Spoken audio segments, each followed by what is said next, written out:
The Halli Casser-Jayne Show airs Wednesdays, 3 p.m. Eastern. The podcast's always available online at HalliCasser-Jayne.com.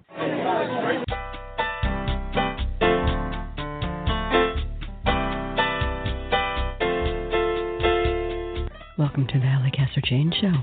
I am Halli Casser-Jayne. Let's talk. From James Madison's cabbages to the Kennedy's rose garden, the White House grounds have grown with America. They've come a long way from the earliest plans of the Founding Fathers. In a fascinating new book by writer, historian, gardener Marta McDowell, All the President's Gardens, we are given a tour of the history of the gardens and the many ways, both personally and politically, the occupants of the People's House have left their mark on the historic grounds. That's in our first half hour. In our second half hour, it's our smart, feisty, fabulous Four Broads talking panel with Lisa Schiffren, Suzanna Andrews, Sheila Weller, and me, Halli Casser-Jayne, talking the state of the race of election 2016. So, stay tuned. But before we begin, the Halli Casser-Jayne Show is brought to you by our new partner, Kobo, for all your e-reading services. Visit them at kobo.com. And remember, the Halli Casser-Jayne Show is always available online at HalliCasser-Jayne.com.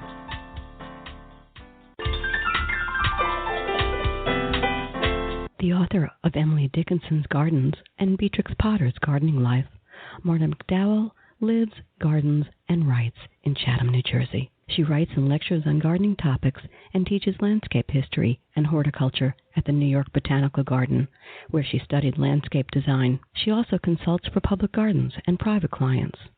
In her new fascinating book, All the President's Gardens, McDowell traces the evolution of the White House grounds from the earliest plans of the Founding Fathers to Michelle Obama's organic garden, revealing how the gardens have reflected America, from the most momentous events in our nation's history to our fleeting cultural obsessions, and have influenced garden trends nationwide. Let's talk. All right, let's get going. Great book, All the President's Gardens. This is a real treasure. You guys did a phenomenal job just on the presentation of the book. Got to give you a heads up. It's a keeper. Good for you and good for Timber Press. Just wanted to say that. So tell me this. How did this all come about? What a great subject. Well, I was looking for a way to tell the story of the American garden through history. And that's an awfully big story. We're a big country. You know, what I can grow here in New Jersey is different from what my friends can grow in Florida or my brother-in-law can grow in New Mexico. And it just felt like an American garden history was going to take me the rest of my life. Be a little dull. So I thought, how could I frame this? And so the White House was really perfect. First of all, it's 18 acres as opposed to the entire continent plus. And it's had a lot of change over time so that it really reflects the changes in fashion and style out in the garden. And plus, there are lots of good stories and pictures. Absolutely. No question about it. One of the things that fascinated me is this gardens, location.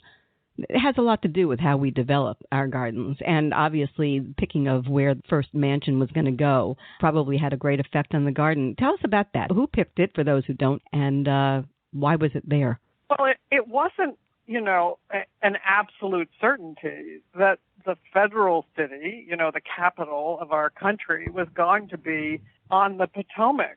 And, people suggested New York and Philadelphia and Trenton, New Jersey, and even Marietta, Ohio, for a variety of reasons. But there was a compromise. Alexander Hamilton got the central bank, and the Virginians, people like James Madison and Thomas Jefferson and George Washington, got the capital city on the Potomac. And so Washington actually picked the exact spot, and he also cited where the president's house would be, up on a little hill, very similar to Mount Vernon, which wasn't so far away.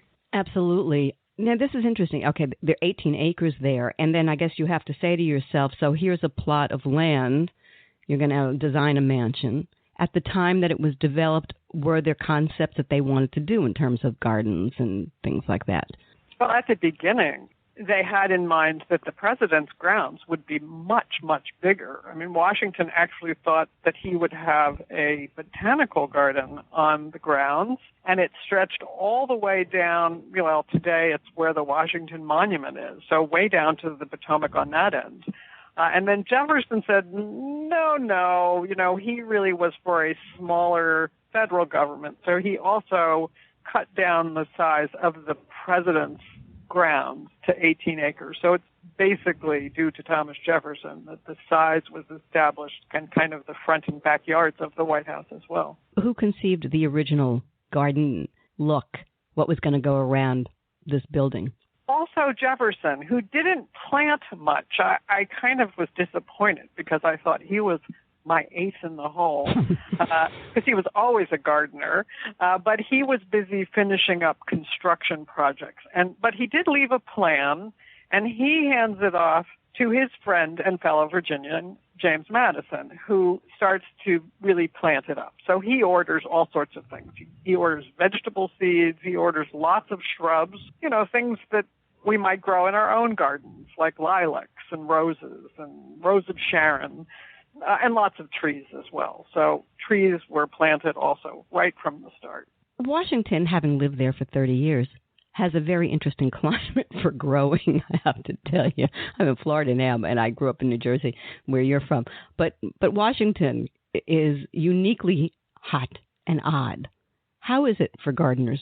Do you guys like Washington, that part of the world for development of plants and veggies and trees and all of that? Well, lots of things will grow in Washington, but it is, may I say, it's sort of a swamp. It's exactly a swamp. So it gets very hot and humid there. But things like the great, beautiful southern magnolias will grow there. And a lot of things from the north will grow there as well. There are certain things, though, that even if you're president of the United States, you can't make them thrive. So both Teddy Roosevelt and Richard Nixon tried to get California redwoods to grow in the White House grounds, and neither was successful. Neither was going to go there. I can get that. Redwoods in Washington, not. Oh my gosh, no. So let's take this out, because I love the whole concept of this, because politics and gardening, how interesting. Different presidents, different politics, different obsessions. If only cabbages could speak, right? And I bet when you started to do all this research that you learned a lot, not just about the gardens, but the personalities who encompassed and lived in this place. Because it's not just presidents, by the way, and their wives and their children, but it's all the people, the groundskeepers, the people who put the gardeners themselves. So and you just mentioned Richard Nixon. I had it on my mind when I was thinking about talking with you, saying somehow I don't see this guy as a gardener. But here you go. He really had an idea, didn't he, with the redwoods? So talk to me about that. Talk to me about what you learned in all of this amazing research that you did for this book, the correlation between the people who occupy it and how it all comes to be and how it evolves. So every garden really does reflect the person who is growing the plants. And I found some real surprises. Like, I will tell you, Halli, that before I started this, I knew that John Quincy Adams was John and Abigail's son. And that's about where my knowledge of John Quincy Adams ended. But I found out things like, he learned to garden while he was president. He was a fairly unhappy president. If you think that politics just got difficult, that's not true. It's built into the system. Yes, it's part of the system. And so it was a very contentious race when John Quincy Adams beat Andrew Jackson. And so it was tough. It was tough going for him. And he took up gardening, I think, really as an outlet, and would go out very early in the morning and do an hour of gardening before he went to his desk, which I guess you can do if you get up at dawn every day. And it was really very poignant to read his diaries and to kind of hear his voice in terms of what he was planting, what he was growing. And I even found little pictures that he drew of things that he had planted from seed, like apple trees, tiny little apple trees in pots. And that really touched me. I just thought that was wonderful. It is wonderful. It humanizes these people because we never think of them. I mean, can you imagine thinking of Donald Trump as a gardener? I mean, you know what I'm saying? I'm sure it would be over the top. Yeah, he would have a whole, he'd have half of Manhattan turned into his garden, but if he could. But I do think that is fascinating, and that was one of the reasons I was so enthralled with this, because I really do think that you gave us a different picture of some of these people. Let's talk about them. George Washington, now this is interesting. I don't know if you know this, but I wanted to share with you that in West Virginia, in Shepherdstown, where I had lived, there is an the ruins of one of Washington's first places where he actually lived his first farm. It's phenomenal. You have to see. I know that, but I love Shepherdstown. It's such a pretty town. It's a great town. It was a great town to live in, and I loved every minute of it. And, there were all sorts of things I discovered over all the years that I lived there. And one of them was coming across, the old early plantation of Washington's, of which a lot of the flora and the fauna, by the way, the original, is still there. But he was tree obsessed. Who knew? Oh, yes. He loved trees. He wasn't the only president that loved trees, but there are orders from Washington in Mount Vernon to nurseries like in Philadelphia, where he essentially goes down their list of trees and orders one or more of each one. So just loved them. He absolutely loved them. But he wasn't the only one. John Quincy Adams loved trees, loved them, and started getting textbooks, some in French. He was fluent in several languages, and actually started the first forestry project in Florida on the Panhandle near Pensacola. And some of the live oaks that were planted as part of that project in 1827 are still there. Amazing. So that is on my list, another one on my list of places that I want to go visit. The live oaks is an issue in Florida. You do know that, right? We're trying to save them and not have them all decked, which people are trying to do. So they're save the live oaks. They're fabulous trees. They are. Absolutely. I said cabbages. There was a cabbage. What's the story with Madison and cabbages? What? Well, the presidents grew vegetables out in their gardens to supplement their table, because at least up till the Civil War, the presidents were responsible for paying their own entertaining budget.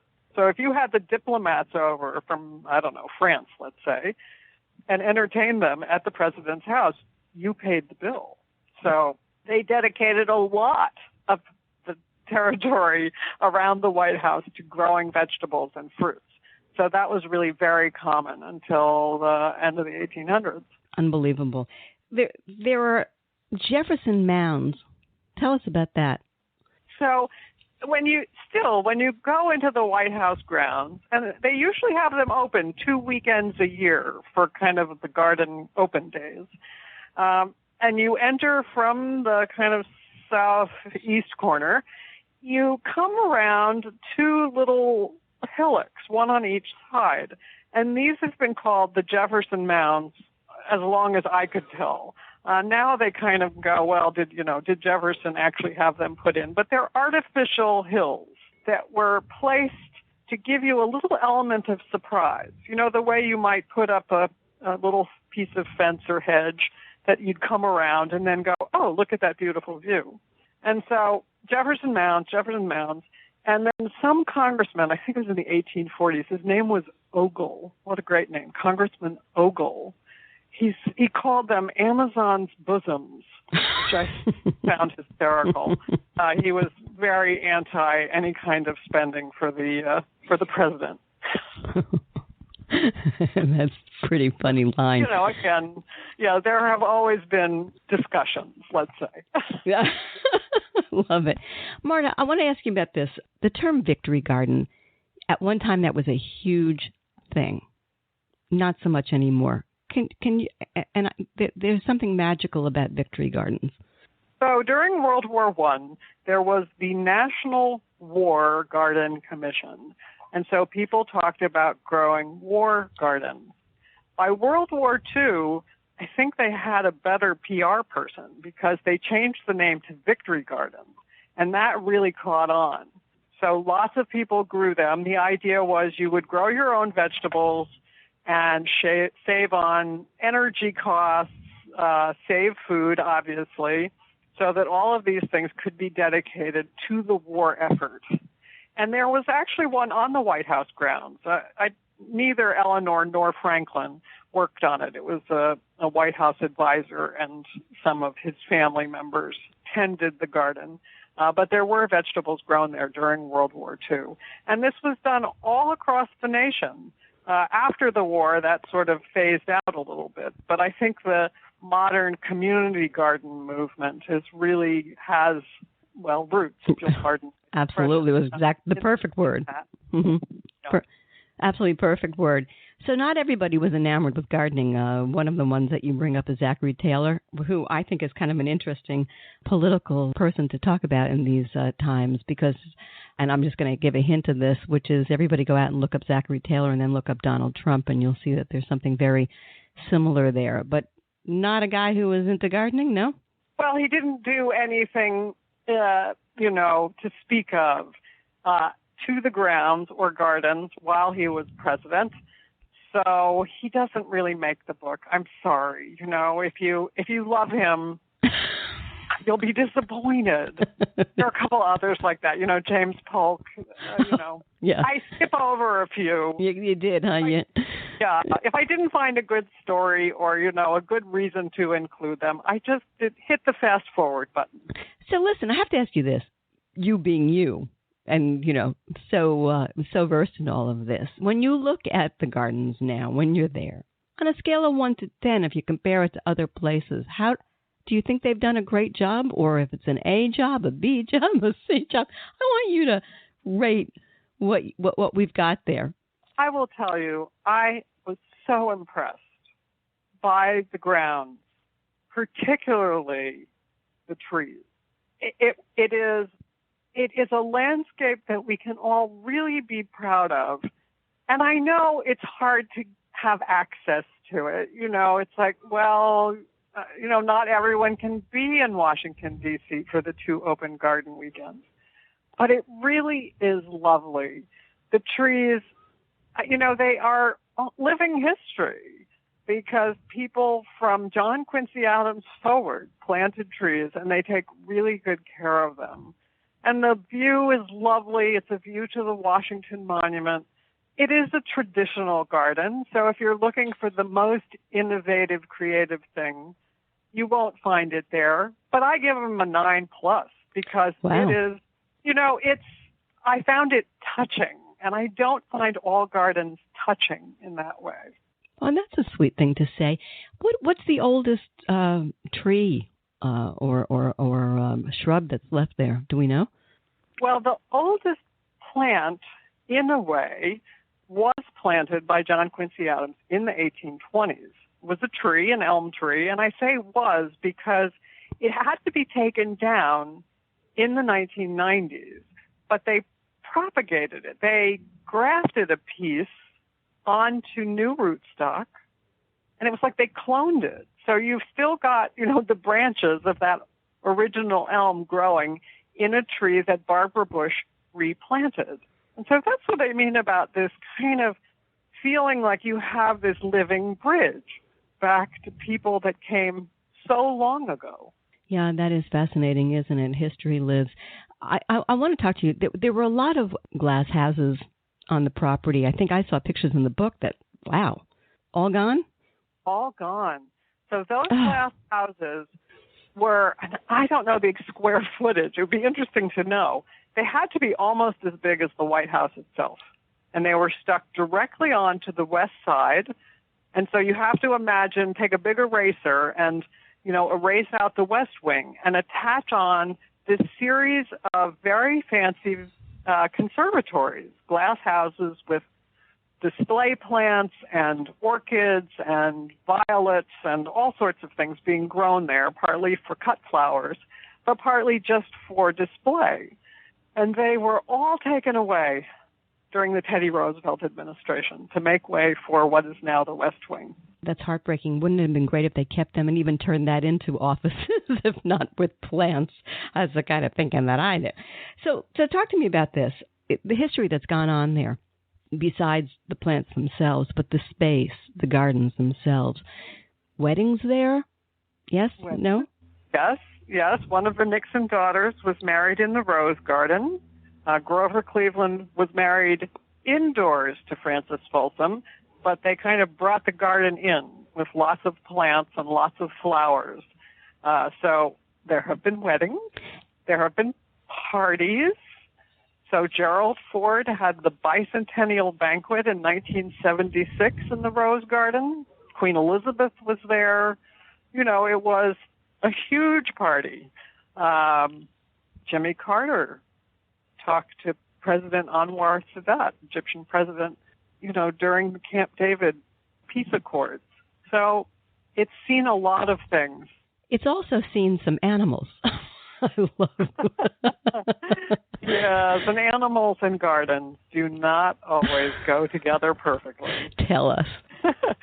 So the Lincoln boys, Willie and Tad, the two youngest Lincoln sons, had pet goats. Those pet goats got a taste for presidential flowers. So they were not the most popular with the White House gardeners. Squirrels have had a there's been a love-hate relationship with squirrels. Ronald Reagan loved them. He used to feed them acorns right outside the Oval Office. The gardeners often tried to get rid of them. Oh, they're so cute. They are, but they would mess up President Eisenhower's putting green. So during the Eisenhower administration, they had a trap and transport effort. They would catch them in whatever the equivalent of have a heart was and take them off the ground. So that never works.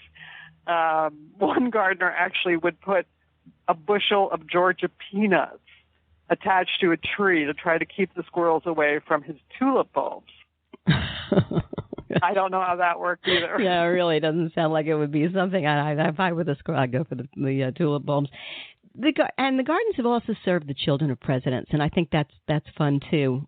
You want to talk a little bit about some of that? Because that's still today, sure. Right? Absolutely. So different presidents have different kinds of play equipment if they have young children. When Jimmy Carter was in office, he had a big platform treehouse built in the branches of a blue atlas cedar for his daughter, Amy. Amy was an adolescent at the time, and she would have her friends over for sleepovers sometimes out in the treehouse, which must have been fun, but they couldn't get in much trouble because they had Secret Service agents supervising them. So it wasn't like sleepovers of my youth. No, of course not. I can imagine. All right. Can you imagine growing up in the White House and having those 18 acres to go and play? And, it has to have some input on who you become. Yes, and it must be hard as well because it's your home, but it's such a public space. Right. It's like being an animal in a zoo. There's no question about that. Talk to me about the Rose Garden briefly, because we think of the Rose Garden, and of course we think of Jackie Kennedy and and all the roses named for all the different people who've occupied the White House. But I'm curious to you, it's a much longer history than just Jackie, right? Oh yes, and so there have been roses from the start, and there's been a rose garden there at least as far back as Teddy Roosevelt. And it changed over time. So different presidents would rework it, or first ladies. So Ellen Wilson had a big hand in reworking the Rose Garden. The Trumans reworked it again because there was a big White House renovation during the Truman administration.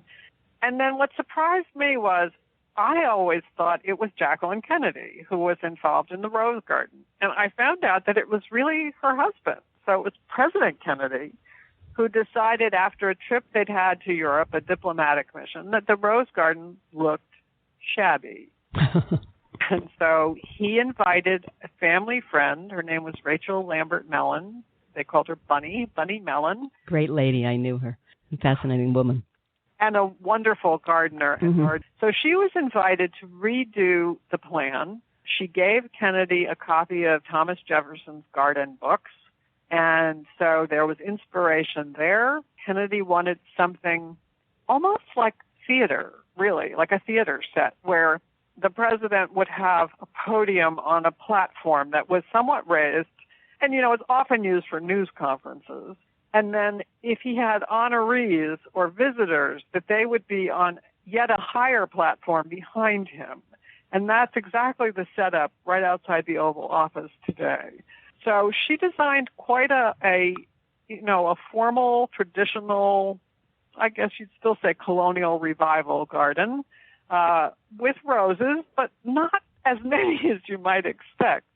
It had crabapple trees and a couple of good-sized magnolias, saucer magnolias, and lots of tulips and other annuals and perennials that make it up. And it's a very beautiful space that has withstood the test of time. So that garden is still basically the same plan from the 1960s, although it was replanted once because the trees were getting too big. So I want to take this to two more questions. One is about Michelle Obama's garden. We all know about the vegetable garden, but you uncovered something interesting also concerning that.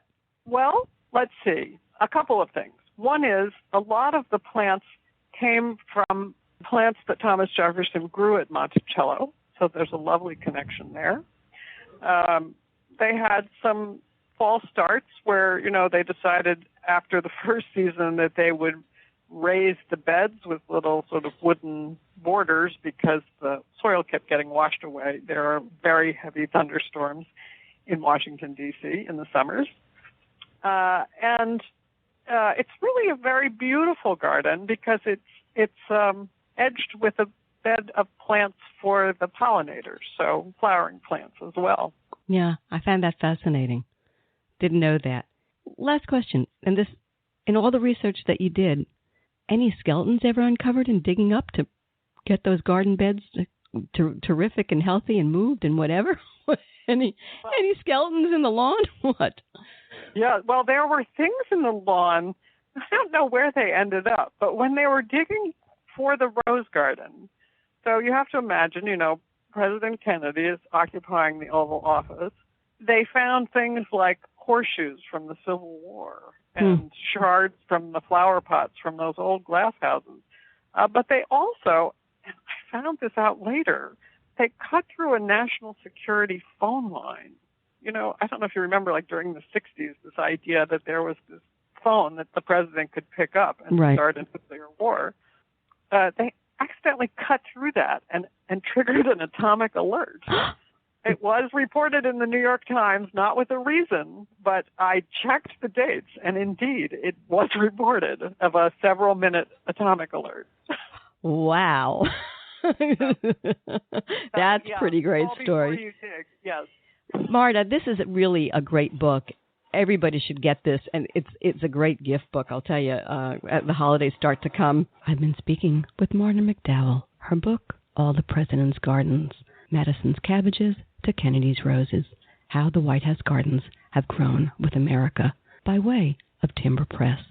For more information, visit martamcdowell.com. You are listening to the Halli Casser-Jayne Show. My guest today, Marta McDowell, author of All the President's Gardens, and Sheila Weller, Suzanna Andrews, Lisa Schiffren, and me, our panel of four broads talking. We'll be back in a minute. Stay with us. And we are back on the Halli Casser-Jayne Show. Thank you for being here. Okay, folks, they are back. Here's this week's edition of Four Broads Talking, with apologies to MSNBC's Chris Matthews. Oh, and in case you don't remember, from last week, our ladies, or broads, we go both ways, are Sheila Weller, Lisa Schiffren, Suzanna Andrews, and me, Halli Casser-Jayne. I'll be joining in as well as moderating. Okay, here we go. We are Four Broads Talking. So here we are, another segment of Four Broads Talking. Joining me at my table this week, the best sport ever, so I'm giving her a top billing this week. Our good friend and resident conservative, Lisa Schiffren, you are such a good sport. You take it like a champ. I love you for that. Hi, Lisa. Hi, Halli. That was really sweet. I just think you are the best. I do, and I don't know whether I could do what you do, but we all love you for doing what you're doing. Also with us is Vanity Fair writer Suzanna Andrews, and last but not least, our gal writer Sheila. And Suzanna, say hi. Hello, it's Suzanna. Nice to hear you all today. Sheila, you say hi. So and your hi, voice. everybody. Glad we're all here. There's a lot to talk about. There certainly is. I am your host. I'm Halli Casser-Jayne. Okay, my fellow broads. Oh, what a week, girls. I mean, oh my God. Every week we say there's a lot to talk about, but honestly, this week, this really is a crazy week and a crazy week full of stuff to talk about. So let's just get going right away. And this is what I want to begin with. I want to begin with that they're dropping like flies. This week, as Hillary gains in some polls as much as 13-point lead over Trump, that's national. In the states, the same thing is happening. You're seeing a lot of gains for her. Powerful Republicans have bailed on their candidate, Susan Collins of Maine. I know, Lisa, you may not call her a Republican, but she calls herself one. She's not going to vote for Trump. That doesn't mean that she's not going to vote for Hillary, but she hasn't said one way or the other. And then there's the little matter of 50 GOP officials who warned that if Donald Trump was to be elected, he'd put the nation's security at risk. Now, there's some pretty exceptional names on that list, but what impressed me, and you guys may think differently, but I want to hear, was the rapid response that came out of Trump's team. I thought one of the best they've had thus far, and that was saying, talk to me, Susanna, why don't you tell us?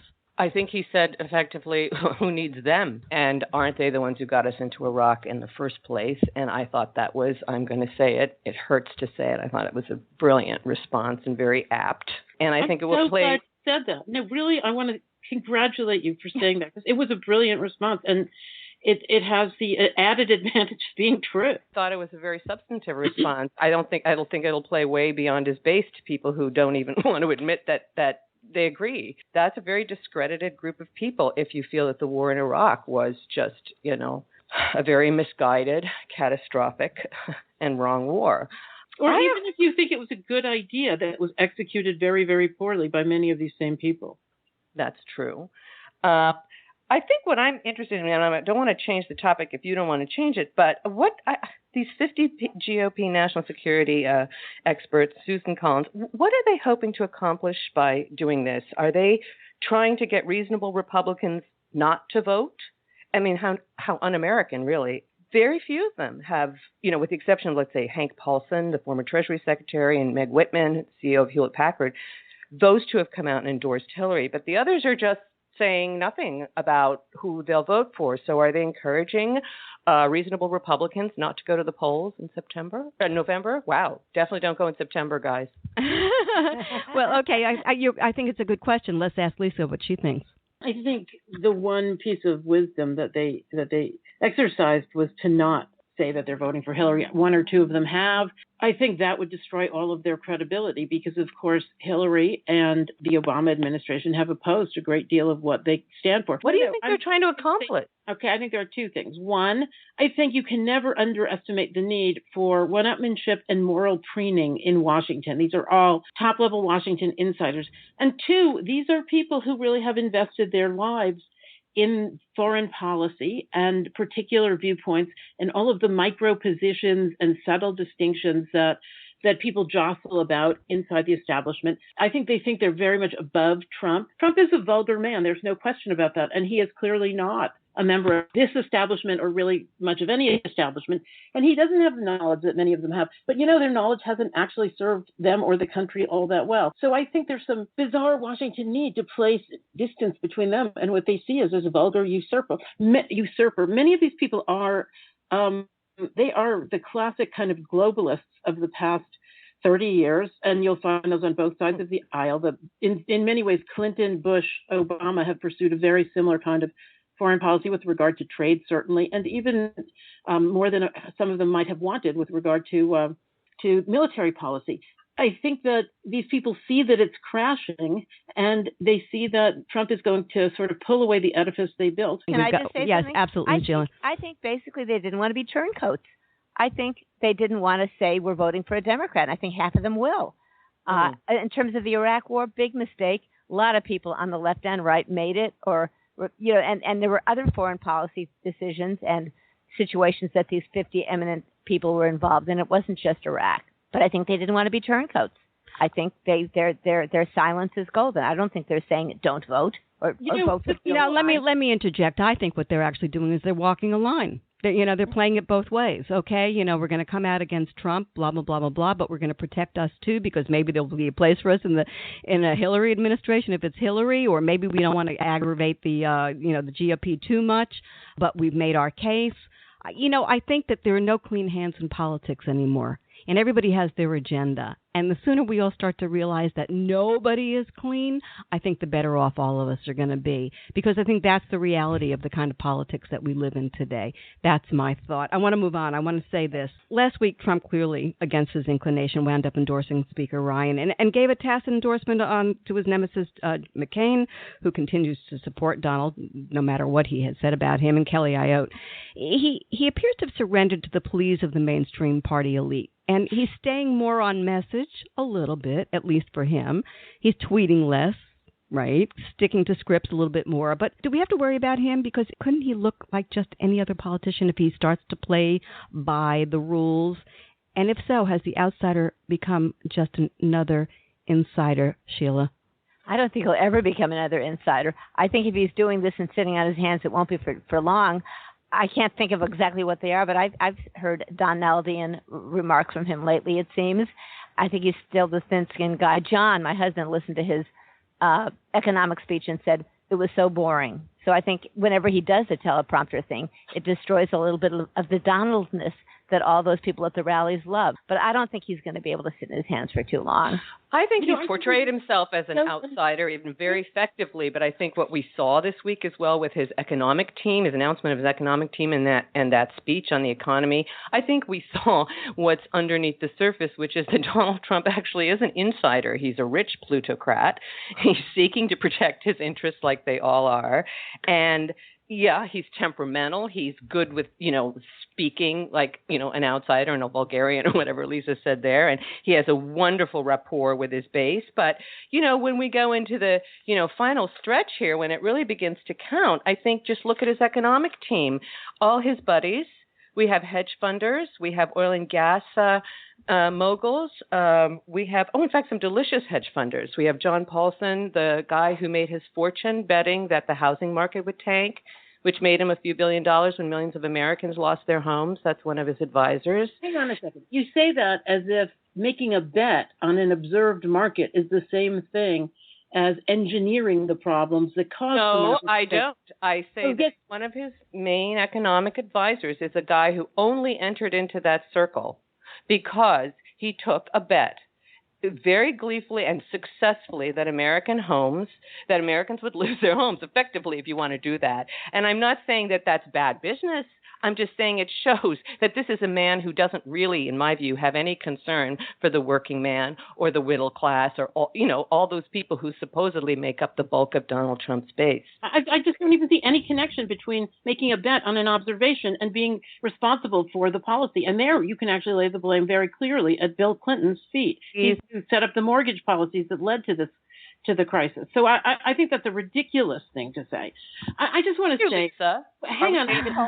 Are we name calling now? No. I just want to say this. It is so unfair to question whether there's something wrong with Donald Trump behaving as if he can be a team player. He is the Republican nominee. He should be coordinating policy and politics with the RNC and with Republican leadership on the Hill. No, Lisa, I'm going to interject, and because I don't get a lot of time talking, I'm going to take this. I don't think that's true at all. I think it's a very apt question to ask. He has said he's an outsider, and he's going to reform all of this, and he's not going to play by the rules, and it's going to be all better for the middle class, for the blue-collar worker. And then he comes in and he brings in, who does he bring in? All his cronies.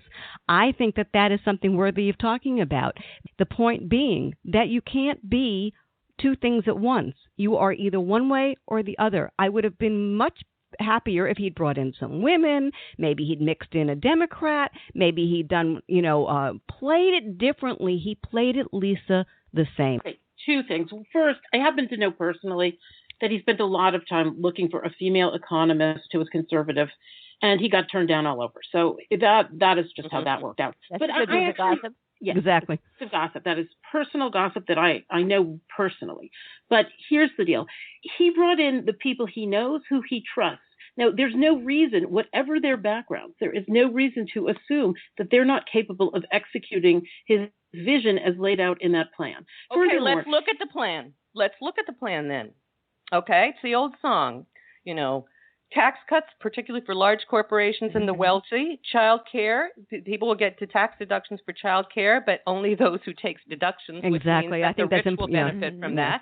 He will cut the estate tax, which really only at this point affects people who have estates, one person over 5 million, a couple over 10 million. That's, I think, like what, not the working class and the middle class. Let me throw this in. What he actually effectively did was the plan that he originally put out there as his economic plan. He ditched that. He went with the Republican platform. That's what what yesterday was about, and I think that's worthy of noting. Good point. Right. So, but that just means that his rates are higher than his original rates. They're a little bit higher. 12% instead of 10. Well, let's not get into the weeds too much to hear the weeds. It is the weeds, trust me. The criticism that you would have if he had stuck with his plan, the legit criticism would be, how is he going to pay for this? It still is the same thing. Everybody who's looked at it so far has said there's no way to pay for it. Go ahead, Suzanna. No, I just said there's no way to pay for it. I feel, look, Halli said it. He also wants to cut back on financial regulations. I mean, it's just the same old. It's sort of trickled down, and I just don't understand. I'm very interested to see how this will play with his base. But when will the working class realize it? They never realized it. They won't start now. They love them. Trickle down does not trickle down to them. No, it doesn't. Okay, let me take it to a different. Let me take it to a slightly different angle on it. I want to pivot to this part of the speech. Suzanna raised the thing about the child tax credit, and we know now that that's kind of like, because the people who need it aren't going to be able to take a deduction because they don't pay taxes, right? Right. Is everybody there? No, you have to itemize. You have to itemize it, but this is the problem. This is so everybody and so at least there was something in there, and that came from Ivanka Trump, and that's where I want to pivot to just briefly, okay? But I don't want to pivot to a number on Ivanka. Lisa, listen to me. This is what I want to talk about. We have four great journalists here. And here's my thing. I have read for the last time a puff piece on Ivanka Trump. I am so tired of everybody kissing that girl's you-know-whatsy. She is the sweetheart of the media. But the fact of the matter is the media has failed in this election big time. Both the right, and the left, and call it the center, whatever. It has not. It has fallen prey to clicks and to everything else. Ivanka Trump is the darling. She sells. There she is. So I want to take a look at the media here. It's failed. Talk about that. Sheila, I was going to throw it to you because I think First of all, I mean, people like her. I had to defend myself against somebody Suzanna knows and somebody I respect. She's a tough, sharp, good-looking, sophisticated, ballsy woman. I mean, she's very rich, but she's like Marissa Mayer. I've learned to respect those young women. They're not like me, I mean, they're not, Malala or Melinda Gates or Madeleine Albright. It's a different kind of respect. So she's calm, she's poised, she makes him look good. She's rescuing her father. I think there are things to respect about her. What do you think we should dig out? Now, lately, I mean, yesterday, it came out that she does not have paid maternity leave at her company, and that is a big thing to get her on, especially because she sounded like a feminist the other night at the convention, and apparently she's a big hypocrite, the way a lot of business people are. That's something to get her on. But what else do you want to get her on? You know what? Here's the thing. This is what my answer to. I agree with Sheila 100% there. I'm surprised. Here's what I'm going to say. This is what I'm going to say. I'm going to say that on the face, everybody looks wonderful. You know that you look at every piece that's done on her, and they are exactly the same. Exactly. They are so framed. I don't know. I think if she has put herself in as made herself a political operative now, I would like to see somebody go in there and seriously take a look. We don't know what they're going to find, but I haven't seen that anybody has taken a look. Hardcore journalists doing it right now. Well, I'd like to know. I mean, I think Suzanna is the one to go in there and take a look. Suzanna Andrews, the great Vanity Fair writer who goes in and she finds all sorts of things about everybody that nobody else does. I mean, Suzanna, help me out here, because she is adorable. She's all of those things, but we don't know what else she is, and I'd like to know. She looks like she came out of a 3D printer when somebody pressed the button. Perfect, intelligent person, woman. You know, nobody's that perfect. Before I say anything about her, can I say nobody is crediting Ivana Trump, her mother, because she brought those 3 kids up. That's probably a good thing. And I'm glad you did that. You just all did. of us are going to agree on that because we're all that kind of feminine. Yes, right. Okay. But what interests me about, we want to stay with the media for a minute. Look, the political media is in such bad shape, and they've been that way for a long time. And partly it's because so many of those organizations and companies are in such turmoil and cutting costs, and they're hiring these young journalists who don't remember the last election because they weren't born. And there's a tendency to stampede, and digital journalism is just really corroded political journalism. I think it's sort of like there's tendency just some of it is good now. There's a tendency to even the Hive is rewriting other people. Okay, very good. They're all your friend Sarah Ellison broke a great story. Yeah, she is, but they're all rewriting, basically other people, and it's terrible. It's really terrible. I mean, we could look at it in terms of just the kind of stuff we're even talking about all the time. My God. Well, part of that is a function of who these people are in this election season. I do think there's part of that partly comes into play. One at a time. Somebody said, is journalism having its Edward R. Murrow moment? And there was a debate about whether this election is one in which you really have to go into uncharted territory and start to take a point of view. That was the New York Times that said that.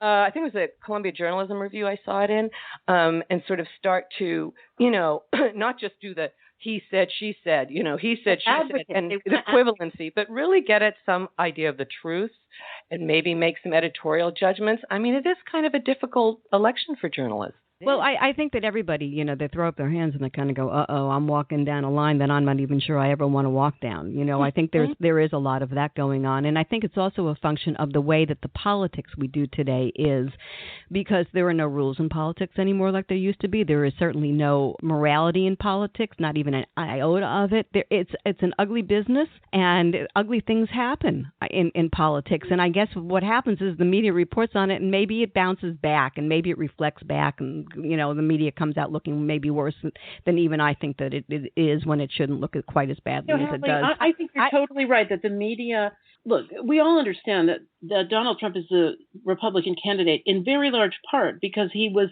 so good for business that the media gave him way more airtime than he should have had, and shorted all the more serious candidates, or let's just say the other candidates. And that's a really important point, Lisa. That is a very important point. Les Moon has said it. He's great for business. He's a lot of fun. Okay, well, and that is despicable. But having done that, look, I think it's reasonable to fact check what people say, but you need to do both sides equally, and you can't let your biases come in there. And I don't mean your bias for Hillary. I mean your bias even for what fact narrative is true about, say, tax policy or foreign policy. So I think the fact that, I know you don't all agree with this, but really the liberal ethos in our mainstream media just invariably leads to support for Hillary. And actually, the statistics are challenging that. And I wish I had, saved this and taken notes, but there was actually a survey done very recently, and it turns out that I saw that. You can't really make that judgment. Hillary got totally shafted in terms of the media's treatment, not only number of stories, but tone. The press fell in love with Donald Trump in their funny way. Let me interject this, which is, there is no question about it. They just nailed Hillary all the way down the line up until recently. I mean, just nailed her. And all that time they were nailing her on the email, on this, on that, and the other thing. They were trumping up Trump. So, they hate her. I mean, I think she's the most hated person ever, including on the left. You don't ever hear anybody on the left going, oh, great, Hillary. They say, well, we're... yes, you do. I don't. I mean, I even heard, what's his name on NBC the other day, who I think is adorable. I think he's underrated, the blonde, married to the woman, who, 7 o'clock. Help me, my brain is just, whatever his name is. On MSNBC at 7 o'clock, their big one. Even he said, Hillary. I mean, he loved her in 2008, doesn't like her now, and we can't think of the guy's name, so what the hell is the difference? Well, Lena Dunham loves her. I mean, there are Hillary supporters. That convention was full of "We love Hillary." Well, there were, but I'm talking about the press, and she's not a member of the press. There are a lot of there are a lot of people who like her. They began to sort of check themselves on Hillary stories. Well, once, she started. It became clear to them that Donald Trump was a serious candidate. Mm-hmm. But before that, I mean, the knives were out. I mean, I've been fascinated, and I always ask myself, they really, really loathed her, and she came off of being, Secretary of State with such high ratings. I know that's the other part. She's just plummeted.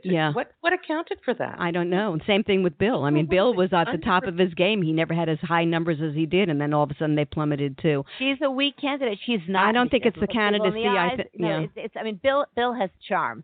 Whatever he does, he has that good old boy charm. Sometimes it works, sometimes it doesn't. She doesn't have that. Yeah, I don't think that's what it was. I also think that a lot of it underrated Clinton Foundation. Yeah, let's hold off on that story because that's going to blossom next week, and I want to spend a lot of time on that. Well, let me go here. I'm going to do a hard pivot.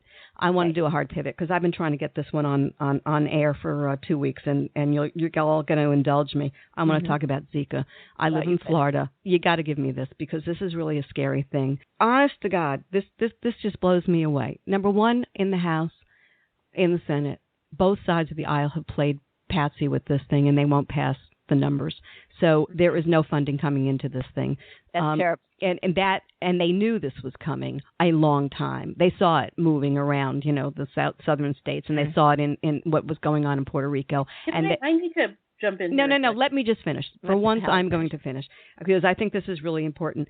The most important part about this whole thing is it's not even being reported correctly, which is they're saying it's all this horrible stuff that happens to fetuses and to babies and, born at birth with this, with what's going on with that. Also, there's a part to this, which is there seems to be a problem for the elderly or for people who have already compromised immune systems, and they're not talking about it. That Julian Barr is showing that you get hit by this thing and you can have that, and that what that is like kind of like a paralysis. It starts off as limbs getting weak, and you can actually wind up paralyzed. It is the most underreported story. No financing. I am infuriated. Absolutely infuriated about this, and we all should be because guess what? It's not just going to be Florida. It's traveling. Sure. All right? I think we all agree that we should be dealing with this. Let me just say, the House, the Republican-controlled House, passed legislation to fund Zika. In the Senate, the holdup, the Republicans voted for it. The Democrats voted against it because they wanted to add a rider for Planned Parenthood, and the Republicans wouldn't let them. So, you may support... Grown.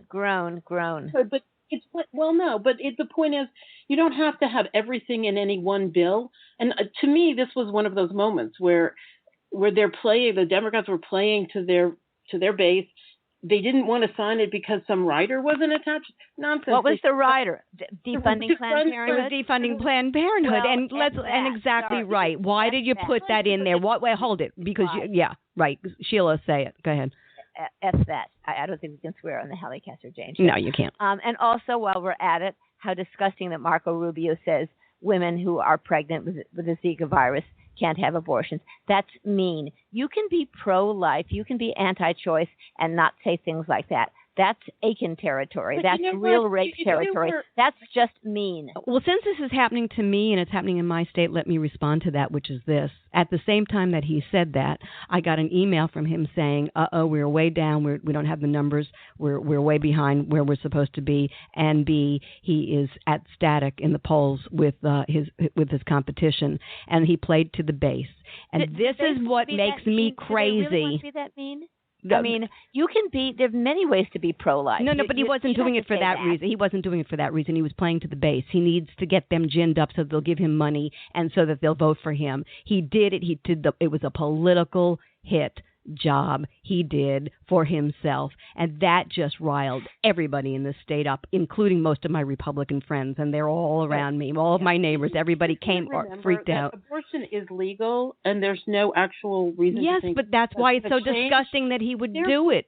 So he said it, but he has no power to do anything. And from the Senate, he has no power to do anything. That's what all my Republican friends always tell me. Don't worry about it. You vote Republican. Don't worry about Roe v. Wade. You're in like Flint. And so you're not in like Flint. I think, Lisa, you've said things like that, but it's an issue, and who's going to be on the Supreme Court is an issue, and defunding Planned Parenthood, and particularly turning safe, legal, incredibly effective contraceptives into quote-unquote abortifacients, that language, that made-up word, that is the scariest thing. Okay, but see, here we've done this funny thing. We all agree that Zika is a threat that needs to be funded fairly urgently because it has real-life consequences and ones that haven't even manifested yet, as Halli pointed out. And yet, we're willing to get sidetracked on abortion when, in fact, funding Planned Parenthood, which is not actually in question, is going to happen. Why should this have been a fight over that? Well, I will say the reason that I can see why. No, and let me tell you why. Because you cannot divorce. I'm using that for the Catholic who said this. You can't divorce the two. Why the legislation doesn't get passed is because it started in the House. That's where it happened. They churned it into something that was just disgusting. That's all. If they had, it always gets down to Planned Parenthood and abortion. Everything. And by the way, Planned Parenthood does a great deal more than that. One of our Facebook friends and a friend of mine went viral he talked about Jim Grissom having been diagnosed with bladder cancer in 2007, and he had no health insurance. And Hillary Clinton, he appealed to her, and he went to Planned Parenthood. That's where he went to get treated. So they don't just do abortion. Right, of course. They don't even just do reproductive care. They do lots of things. Like I said, my only reason. That's all very well, but you know what? If it's urgent to pass Zika, then save this fight for a different bill. There are lots of bills. This doesn't have to be, you can't blame Republicans for... No, Lisa, I don't think you understand what just happened. We blame them both. The side that was playing politics here was not the Republicans. They were happy to pass the bill. You see, now that's playing politics. The fact of the matter is both sides played politics. Both put things in the bill and wouldn't pass the bill for reasons. When we can get to that, then we've accomplished something on this show, because that's the reality. The reality of it is I blame both sides. Except that one side was willing to pass it. No, I blame both sides. Halli, you're right. Okay, right. And we need this. We need this. It's going to be like Ebola, it sounds like. I'm really scared for all you people in Florida. Well, it's not just Florida. Be scared because it's going to go everywhere, and it's morphing, and that's what... And you know what the real problem is? It appears to cost $10 million is the lifetime projection for taking care of a baby born with microcephaly. Exactly. And what child should have to... What human should have to live under those conditions? But then that gets back into the abortion thing. You're not going to believe it. Time is up. I had 1,000 other things to talk about. See what happens when four broads start to talk? We can't shut up. So listen, anybody got anything special for me? How about you, Susanna? No. Good, nothing. Great. Okay, super. How about you, Sheila? I love the movie Equity. My husband and I both loved it. Go see it. It's great. It's about tough Wall Street chicks. You don't want to meet them in a dark alley, but it was a great movie. Oh, okay. I haven't even heard about that one. Okay, next. And Lisa? I actually caved in and watched the Olympics last night. And it's boring. It's changed. I don't know. It's not what it was. And beach volleyball. Who cares about beach volleyball? Why do they wear bikinis? Right. I mean, it's even worse when they wear hijabs and full cover. It's like, why is this a sport? When did this get to be a sport? No, I know the answer to that, 2004. But it's a bad sport. It should be played on beaches. Okay. Well, there you go. Ladies, it's always a pleasure. Even when we fight, even when we call each other names. I don't know about the rest of you. I love you all. That's all. Great conversation. So nice to talk again. Yes. Lots of fun. Kisses. Thanks so much for tuning in to the Halli Casser-Jayne Show, a production of Resec LLC. Associate producer, Suzanne Probst. Music by Tony Rosales Jazz. Visit HalliCasserJayne.com.